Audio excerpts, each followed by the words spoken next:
Hello everyone. तो आप सभी कैसे हैं? सभी को हरे कृष्णा, राधे राधे। तो जैसा कि आप सभी को पता है कि हमारा सीडीपी का जो प्रैक्टिस सेट है चल रहा था, तो इसके पहले हमने आपको पीडीएफ बनाकर किया था, लेकिन आज जो है ये आपका पेपर है। तो ये पेपर आपका है 4 फरवरी 2023 का है। तो आज इस पेपर को हम हल करेंगे फटाफट से। तो देखिए कितने क्वेश्चन हो पाते हैं, उसके बाद इस पेपर को हम हल कर डालेंगे और इस तरीके से हम आपको अगला वीडियो बनाते रहेंगे, तो उसमें अगला पेपर भी हल होता रहेगा। तो चलिए आइए हम देखते हैं यहाँ पर पहला क्वेश्चन हमारा क्या है। तो देखिए वीडियो को देखने से पहले आप सभी प्लीज़ लाइक कर लिया करिए, और चैनल पर नए हैं तो प्लीज़ चैनल को सब्सक्राइब भी कर लीजिएगा और बेल आइकन को भी क्लिक कर लीजिएगा, ताकि जो भी वीडियो बनाऊँ आप तक जरूर पहुँचे। और प्लीज़ आप सभी लोगों तक शेयर किया करिए और लाइक किया करिए, ताकि ये वीडियो ज़्यादा से ज़्यादा लोगों तक पहुँचे। तो चलिए क्वेश्चन नंबर 1 आपका क्या है, चलिए हम देखते हैं फटाफट से। क्वेश्चन नंबर 1 है कि विकास के बारे में निम्नलिखित, एक सेकंड मैं थोड़ा इसको बड़ा कर देती हूँ ताकि आपको क्लीन दिखे।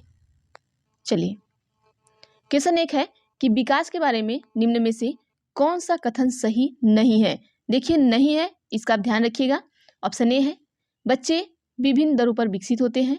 ऑप्शन बी है विकास अपेक्षाकृत क्रमिक होता है। ऑप्शन सी है आनुवंशिकता विकास का एकमात्र कारण है। ऑप्शन डी है विकास निरंतर रूप से होता है। तो उत्तर बताइएगा आप सभी, क्या होगा इसका। तो आइए हम देखते हैं इसका उत्तर क्या होगा। तो ऑप्शन नंबर सी हमारा बिल्कुल सही होगा। कैसे सही होगा कि देखिए आनुवंशिकता जो होता है हमारा विकास का एकमात्र कारण है, तो ये हमारा निगेटिव है। ऐसा नहीं है कि सिर्फ हम आनुवंशिकता से ही विकास करेंगे, तो इसलिए ऑप्शन नंबर सी हमारा सही होगा, क्योंकि यहाँ पर नहीं पूछा है तो निगेटिव पूछा है, तो हम निगेटिव को सही लगाएंगे। ठीक है, अब आइए अगला क्वेश्चन हम देखते हैं क्या है हमारा। अगला क्वेश्चन पूछा है कि मानवीय क्षमताएं जैसे कि बुद्धि, समस्या समाधान और समालोचनात्मक चिंतन का सापेक्ष रूप से विकास के किस क्षेत्र के अंतर्गत अध्ययन किया जाता है। ऑप्शन ए है शारीरिक, बी है संवेगात्मक, सी है संज्ञानात्मक, डी है नैतिक। तो आप सभी उत्तर बताइएगा क्या होगा। तो आइए हम देखते हैं यहाँ पर उत्तर क्या होगा।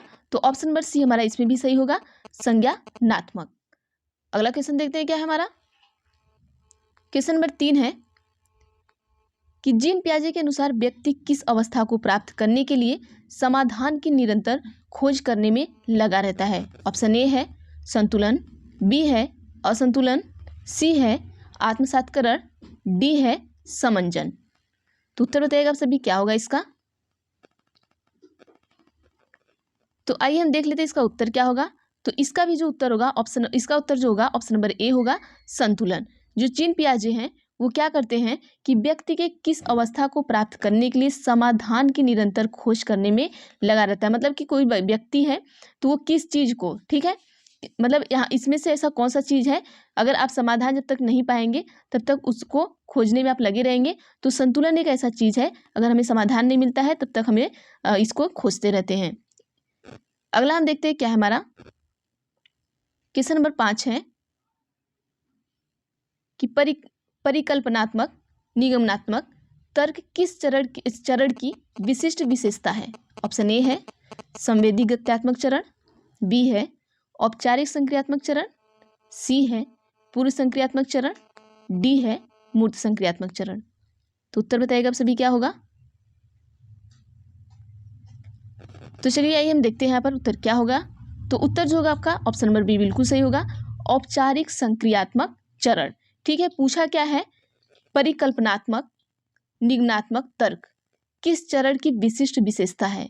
मतलब आप किस में, देखिए एक होता है औपचारिक, एक होता है अनौपचारिक। ठीक है, ये जो दोनों होते हैं इसको आप अच्छी तरीके से पढ़ लीजिएगा, यहाँ से क्वेश्चन बहुत पूछा जाता है। तो परिकल्पनात्मक जब निगमनात्मक तर्क पूछेगा तो आपका ऑप्शन नंबर बी सही हो जाएगा। अगला हम क्वेश्चन देखते हैं क्या है हमारा। क्वेश्चन नंबर 6 देखते हैं।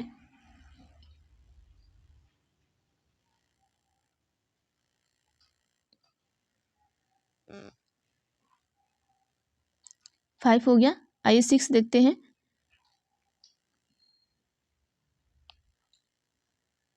अच्छा, 2 के बाद 3, चलिए आज देखते हैं। क्वेश्चन नंबर 3 आपका छूटा हुआ था, तो 3 देख लेते हैं। 3 में क्या पूछा है, देखिए यहाँ पर अभिकथन है। अभिकथन में क्या है आपका कि बच्चे केवल औपचारिक स्कूली शिक्षा द्वारा ही कौशल, मूल्य और रीतियाँ ग्रहण करते हैं। अब इसका कारण बताया है क्यों ग्रहण करते हैं। क्योंकि बच्चों का समाजीकरण एक सरल व रेखीय प्रक्रिया है। अब ये बताना है कि क्या जो ऑप्शन नंबर ए कह रहा है तो जो ऑप्शन नंबर आर है उसका कारण सही बता रहा है। तो यहाँ पर देखिए क्या होगा उत्तर। तो हम डायरेक्ट इसका उत्तर देख लेते हैं। तो इसका जो उत्तर होगा ऑप्शन नंबर डी होगा। ए और आर दोनों गलत हैं। ठीक है, ए भी गलत है आपका, आर भी गलत है। देखिए बच्चे केवल, जहाँ केवल आ जाए समझ जाइए ये निगेटिव है और ये गलत है। केवल औपचारिक स्कूली शिक्षा द्वारा, ऐसा नहीं कि आप सिर्फ स्कूल में ही सीखेंगे अपने कौशल को, आप कहीं से भी सीख सकते हैं। ठीक है, तो ये आपका ऐसे ही गलत हो गया। अब जो आपका कारण आया तो बच्चों का समाजीकरण एक सरल व रेखीय प्रक्रिया है। एक सरल रेखीय प्रक्रिया नहीं है, ये सीधी प्रक्रिया नहीं चलती है, ये जिगजैग मोशन में ऐसे ऐसे चलती है। ठीक है, अब आइए अगला हम देखते हैं क्वेश्चन नंबर 6 क्या है। क्वेश्चन नंबर 6 है कि जीन पियाजे के संज्ञानात्मक विकास के सिद्धांत के अनुसार किस अवस्था में बच्चे अनैच्छिक मतलब सहज क्रियाओं से ऐच्छिक क्रियाओं की ओर बढ़ना आरंभ करते हैं। ऑप्शन ए है संवेदी गत्यात्मक, बी है पूर्व संक्रियात्मक, सी है मूर्त संक्रियात्मक, डी है औपचारिक संक्रियात्मक। तो उत्तर बताइएगा क्या होगा आप सभी। तो चलिए हम देखते हैं इसका उत्तर क्या होगा। तो ऑप्शन नंबर ए बिल्कुल सही होगा। यहाँ पर क्या होगा, संवेदी गत्यात्मक। अगला क्वेश्चन देख लेते हैं क्या है। अगला क्वेश्चन है क्वेश्चन नंबर 7 क्या पूछा है। हेंज पूछा है। हेंज में यही देखिए, जब भी हेंज आएंगे तो समझ लीजिए यहाँ पर पैसा चुराना, सामान चुराने वाला चीजें आ जाएंगी, तो समझ जाएगा कि ये हेंज का ही है।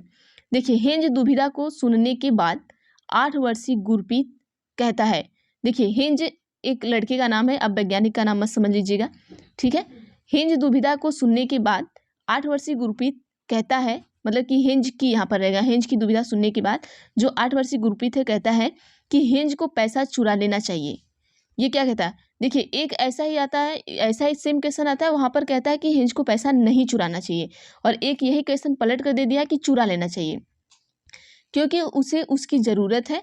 नैतिक तर्क के किस स्तर पर बच्चे सही और गलत का फैसला व्यक्तिगत जरूरतों और चाहतों के आधार पर करते हैं। ऑप्शन ए है दंड और आज्ञापालन अभिमुखता, बी है यांत्रिक सापेक्षिक अभिमुखता, सी है अच्छा लड़का अच्छा लड़की अच्छी लड़की अभिमुखता, डी है कानून और व्यवस्था अभिमुखता। अब यहाँ पर बताइए क्या है, तो हम उत्तर देख लेते हैं इसका क्या होगा। ऑप्शन नंबर बी होगा। यहाँ पर यांत्रिक सापेक्षिक अभिमुखता है। ठीक है, वहां पे एक और ऐसे सेम क्वेश्चन आपको आता है, तो वहां कहता है कि उन्हें पैसा नहीं चुराना चाहिए क्योंकि ये क्या है, कानून के विरुद्ध है, तो वहां पे आपका आंसर अलग आ जाएगा। तो ये थोड़ा इसको ध्यान दे के आप इसका आंसर लगाइएगा। ठीक है, अगला क्वेश्चन है क्वेश्चन नंबर 10। क्वेश्चन नंबर 10 पूछा है कि शिक्षा को बाल केंद्रित बनाने के लिए निम्न में से क्या बदलाव जरूरी है। आप देखिए शिक्षा को क्या करें, बाल केंद्रित बनाना चाहते हैं, तो इसमें से कौन सा ऐसा है जिसमें आप क्या करेंगे, परिवर्तन करेंगे या बदलाव करेंगे। ऑप्शन ए है रचनात्मक मूल्यांकन से योगात्मक मूल्यांकन की ओर, बी है कंठस्थ स्मरण से क्रिया आधारित अधिगम की ओर, सी है खोजी अधिगम से व्याख्यान विधि की ओर। अब डी देख लेते हैं। डी क्या है आपका, लचीले पाठ्यक्रम से मानकीकृत पाठ्यक्रम की ओर। तो आइए हम यहाँ पर देखते हैं आपका बदलाव करने की क्या जरूरत है। तो चलिए उत्तर हम देख लेते हैं क्या होगा, आप सभी उत्तर दीजिएगा। तो देखिए इसका उत्तर जो है ऑप्शन नंबर बी होगा। कैसे होगा, देखिए अगर हमें बदलाव लाना है तो कंठस्थ स्मरण जो है हमें इसे चेंज करना पड़ेगा। कंठस्थ स्मरण का मतलब होता है जो बच्चा रटता है, तो हमें रटने वाली क्रियाओं को क्या करना होगा, चेंज करना होगा। तो ये कंठस्थ स्मरण की क्रिया आधारित अधिगम की ओर, इसे क्या करना है, इसमें बदलाव लाना होगा आपको कि बच्चा रटे ना, वो चीज़ों को समझ के सीखे। ठीक है, तो अब चलिए हम आज के लिए बस इतना ही करते हैं, बाकी हम देखेंगे अगले वीडियो में 10-10 क्वेश्चन करके। और 15 तारीख से बाद हम आपको बोर्ड पे कुछ चीज़ें ऐसे, जैसे आपका अधिगम क्या होता है और कुछ ऐसे पॉइंट होते हैं जिससे हम बता देंगे, और आपकी अवस्थाएं क्या हैं, और फिर उसके बाद आपका औपचारिक अनौपचारिक क्या होता है। कुछ ऐसी चीज़ें होती हैं जिनके बारे में आपको नहीं पता होता है क्या होता है, तो उसे हम बता देंगे। और 15 के बाद हम देखेंगे तो आपको एक क्लास में कम से कम 30-30 क्वेश्चन को लेके चलेंगे। तो थैंक यू एवरीवन।